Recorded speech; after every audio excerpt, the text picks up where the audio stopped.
Graça do Senhor Jesus Cristo, o amor de Deus Pai e a comunhão do Espírito Santo se multipliquem em nossos corações e mentes ao meditarmos na palavra do Senhor.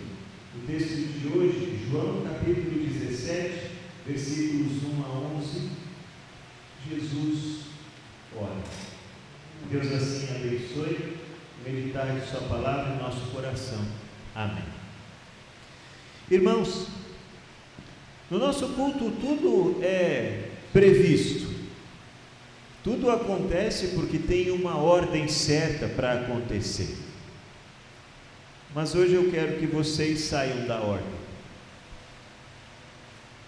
Vocês conhecem a pessoa que está do lado de vocês? Se tem pessoa do lado de vocês? Então vocês vão olhar para ela, vão segurar as mãos e vão fazer uma oração em voz alta, um pelo outro. Agora, pode começar. 1, 2, 3.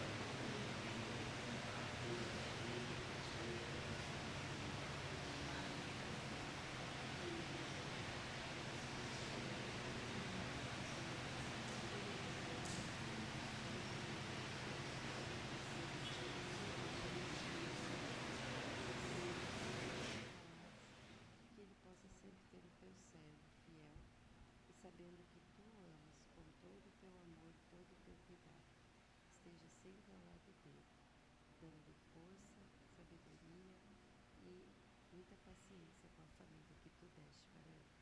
Em nome de Jesus. Amém.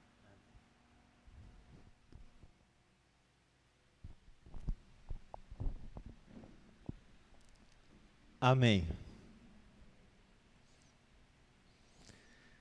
Irmãos, vocês prestaram atenção nas palavras que foram ditas em favor um do outro, pedidas diante de Deus? Como é gostoso a gente ouvir uma oração de alguém que está do nosso lado, que sabe quem nós somos, ou não, mas que mesmo assim intercede ao Pai por nós. Nós somos uma igreja que ora todos os dias.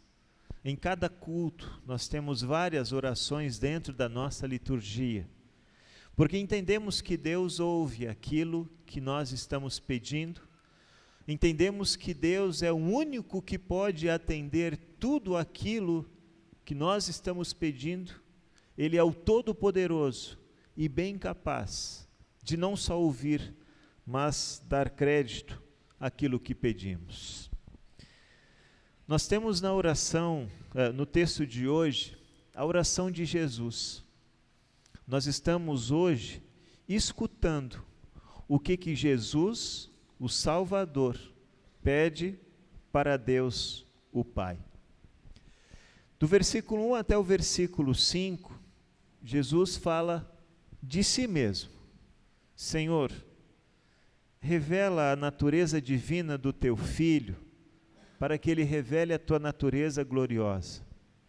O Senhor tem dado ao Filho autoridade sobre todos os seres humanos, para que dê a vida eterna a todos que lhe deste. E a vida eterna é essa, que eles conheçam a ti, que és o único Deus verdadeiro, e conheçam também Jesus, que enviaste ao mundo. O Senhor Jesus ora, conversa com o Pai, para interceder por todos aqueles que foram colocados nas mãos de Jesus. E sabem de uma coisa? Nesse texto, Jesus está pedindo por você e por mim. Jesus está conversando com o Pai, e o João é o único que revela o teor desta conversa, e ele nos dá o privilégio de saber o que Jesus fala. Então, num primeiro momento, fala da vida eterna que foi dada. E o que é a vida eterna? Que conheçam a Ti, o único Deus verdadeiro, e conheçam também Jesus que enviaste ao mundo. Vida eterna é conhecer. Ah, tá, então é só conhecer que está tudo certo, eu tenho a vida eterna. O conhecer do verbo no grego, ele é um pouco mais do que o conhecer no nosso português. Quando o verbo conhecer é traduzido desde o Antigo Testamento, por exemplo, tem um contexto específico onde esse verbo é usado. Quando o marido se casa e vai para a tenda com a sua esposa, ele vai conhecê-la. Então não é algo superficial, é algo íntimo, é algo que vai dar àquele casal uma unidade perfeita. Porque na tenda, eles não têm mais barreiras, eles não têm mais as roupas, eles não têm nada que esconde a sua vergonha. Eles estão nus, um diante do outro, e vão conhecer um ao outro. O texto está dizendo que a vida eterna é conhecer Deus. Vocês estão compreendendo o que Jesus está dizendo? A vida eterna é ter um relacionamento com Deus. A vida eterna é conhecer Deus nos seus mínimos detalhes. E para cuidar deste conhecer de Deus, que a igreja ao longo de toda a sua história quis que todo mundo confessasse Deus da mesma forma. O credo niceno que estamos confessando nos domingos de Páscoa é um credo que é o mais antigo, escrito lá em 325 depois de Cristo, aprovado no Concílio de Nicéia. Mostra como a igreja esteve preocupada em falar a mesma língua, em estar unido dentro da mesma confissão de fé, entendendo Deus da mesma forma em todos os tempos. Então, irmãos, quando Jesus vai, ao longo da sua oração, dizer: Pai, eu quero que eles sejam um, eu quero que eles estejam unidos, é justamente para que nós também estejamos unidos na mesma fé, no mesmo conhecimento de Deus, no mesmo amor profundo ao Senhor. O mesmo amor que o Senhor Deus tem para com cada um de nós. E é importante conhecer este amor, porque é o conhecimento deste amor incomparável que nos dá condições de viver os dias difíceis da vida. Porque todos os dias Deus te ama. Independente do seu temperamento naquele dia, independente de como está o seu humor naquele dia, Deus te ama todos os dias, e Ele não muda. É importante nós conhecermos a Deus assim, porque nós mudamos. Nós somos uma forma de agir, de manhã, de tarde já é outra, à noite a gente está de outra forma. Porque tem muitas variáveis que atrapalham o nosso humor e a nossa vida. E por consequência, a nossa forma de agir e de nos comportar. Deus não. Deus, Ele é único e perfeito. E Ele ama sempre, em todo o tempo. Então, quando nos cultos nós temos a preocupação de que todos façam a mesma oração, de que todos confessem a mesma fé, nas mesmas palavras, é justamente para que todos tenham acesso ao mesmo Deus, todos cantem o mesmo louvor, todos falem a mesma língua, a língua que louva o Senhor nosso Deus. E aí então, do versículo 6 em diante, o Jesus que está orando para o Pai diz: eu mostrei quem tu és para aqueles que tiraste do mundo e me deste. Eles eram teus e tu os deste a mim. E eles têm obedecido à tua mensagem, agora sabem de tudo o que me tens dado. Tudo que tens me dado vem de ti.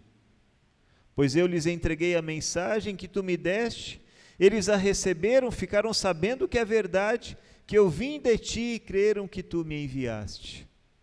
Ou seja, creram que Jesus era o Messias prometido.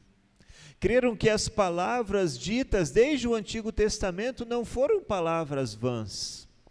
Creram, confiaram, mesmo quando aquilo não estava muito claro diante dos olhos deles.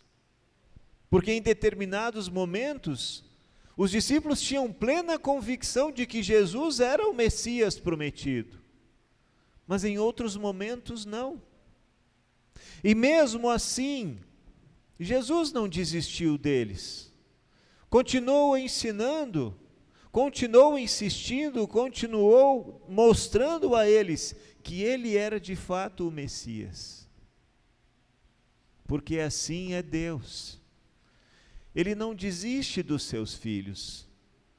Ele não desiste quando ele resolve salvar, quando ele resolve escolher alguém. Ele vai fazer de todas as formas possíveis que isso seja realidade, que a sua vontade seja feita, salvando aquele que está perdido. Mesmo que ele precise ser salvo tantas e tantas vezes. O Senhor Jesus faz isso, ele age assim, porque ele ama. Eu peço em favor deles, continua Jesus no versículo 9, não peço em favor do mundo, mas por aqueles que me deste, pois são teus. Por que Jesus não pede em favor do mundo? Porque alguns tiveram seus nomes escritos no livro da vida. Jesus sabe o nome desses, pois foi o Pai mesmo que deu a ele. O teu e o meu nome estão lá neste livro. Somos de Jesus. E é Ele que cuida de cada um de nós todos os dias da nossa vida, porque nós somos dele. Apesar de estarmos do mundo, não somos do mundo. Somos de Deus, somos filhos dele. E isso é importante, meus irmãos, porque Jesus vai dizer logo depois: não peço que os tire do mundo. Jesus não quer nos receber de forma imediata no seu reino eterno. Ele reconhece diante do Pai que é necessário esses discípulos permanecerem aqui, porque o mundo precisa ser salvo. Porque apesar de ele não pedir pelo mundo, ele pede pelos discípulos que envia ao mundo, para que o mundo conheça também este Deus amoroso e salvador. Tudo que é meu é teu, tudo que é teu é meu, e a minha natureza divina se revela por meio daqueles que me deste. Sim, irmãos, revelamos a natureza divina do Pai quando nós, na humildade de nossas ações, agimos conforme o Senhor deseja. Quando ninguém está vendo e fazemos a coisa certa e não colocamos a sujeira debaixo do tapete. Quando ninguém está vendo e nem precisando e nem pedindo, e a gente se oferece e vem trabalhar e vem servir. Quando às vezes nem podendo, a gente o faz, mesmo que ninguém veja. E é importante que ninguém veja, porque quando veem, às vezes a gente se enche de orgulho. E não é para orgulhosos que Jesus está dizendo isso, é para aqueles que são dependentes, é para aqueles que são pequenos, diante do grande desafio que é permanecer no mundo. E então, irmãos, a natureza divina de Cristo é revelada por meio de nossas ações. Ações que são levadas em conta porque Deus habita o nosso corpo, fez dele o seu templo, e nos faz agir assim porque é glórias para Ele, é para que mais pessoas sejam salvas. Jesus pede tudo isso porque Ele deseja que nós façamos a vontade do Pai.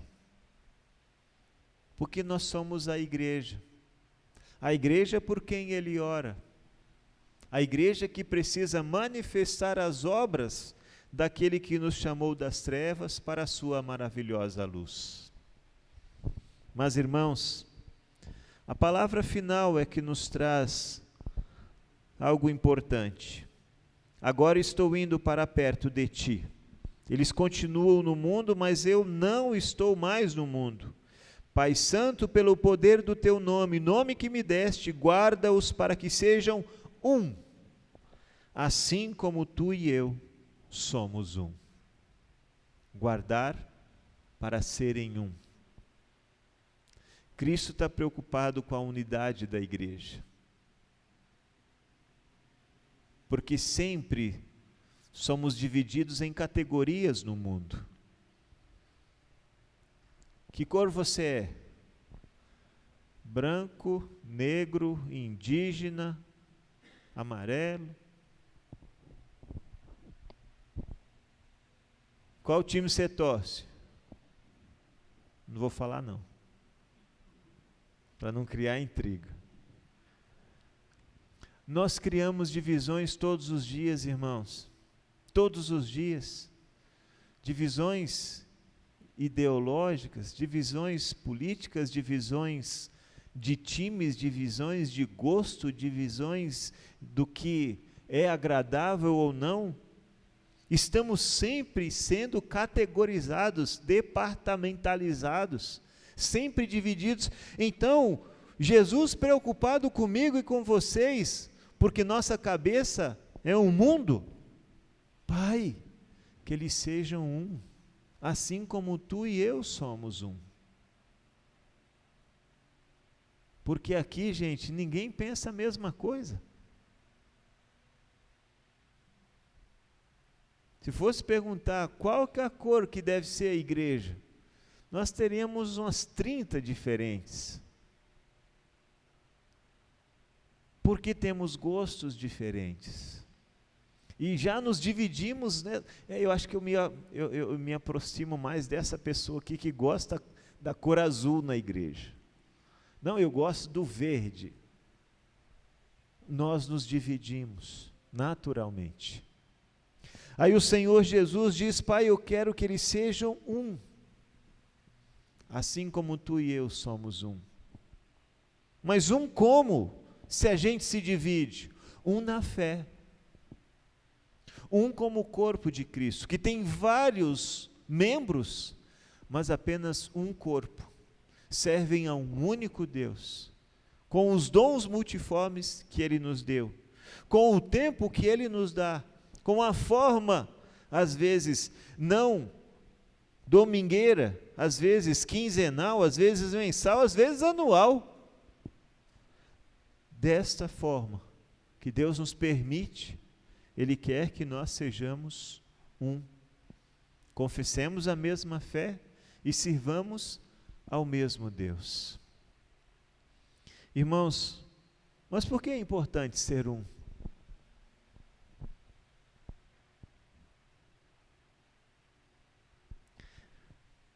Alguns tempo atrás, eu usei um provérbio africano para falar sobre o texto da epístola.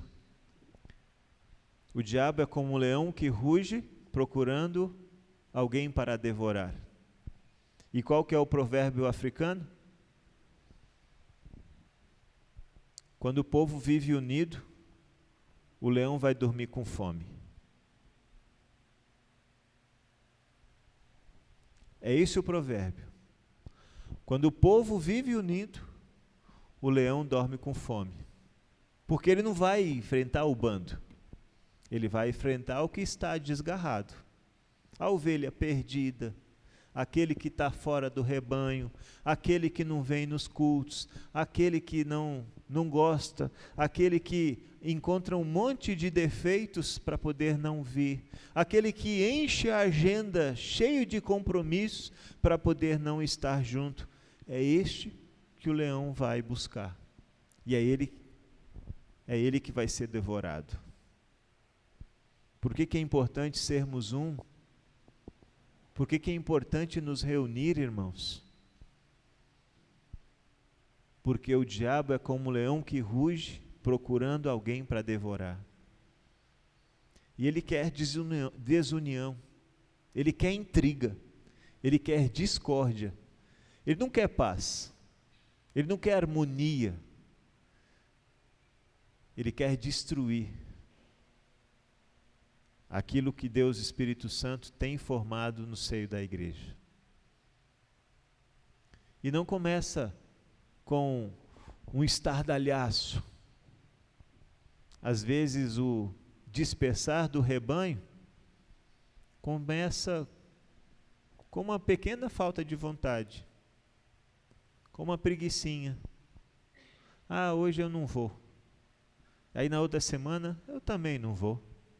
Aí na outra, puxa, está frio. Nossa, choveu. E a gente vai só se afastando, só se afastando. E cada vez é mais difícil voltar. Irmãos, quando Jesus pediu ao Pai para que nós fôssemos um, é porque Ele estava preocupado comigo e com vocês. Ele estava preocupado com a sua igreja. Ele não quer que a gente se afaste do corpo de Cristo. Ele não quer que nós encontremos desculpas para não estar, para não querer estar aqui.